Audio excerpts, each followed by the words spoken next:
وہ Asia minor کے جزیرے ساموس کا رہنے والا تھا۔ 570 BC میں پیدا ہوا، 495 BC میں وفات پائی۔ جیومیٹری، ریاضی، موسیقی، سیاست اور فلکیات میں فلسفیانہ سوچ کے اسکول کی بنیاد رکھی۔ اس کی ٹرائنگل سے متعلق مشہور تھیورم اور ریاضی کے نظریات آج بھی دنیا بھر میں استعمال ہوتے ہیں۔ وہ تھیلیز اور دیگر استادوں سے متاثر تھا اور اس نے افلاطون کی سوچ پر گہرا اثر ڈالا۔ اس کے شاگرد ہندسوں کے عقیدت مند تھے، سبزیوں پر گزارا کرتے اور ذاتی ملکیت سے پاک درویشوں جیسی زندگی گزارتے تھے۔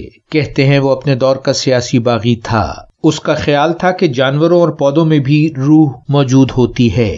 ہندسے اور ریاضی کائنات کی اصل اور بنیادی حقیقت ہیں۔ ہم دانشمندی کے ذریعے روح کی لافانیت اور رب تک پہنچ سکتے ہیں۔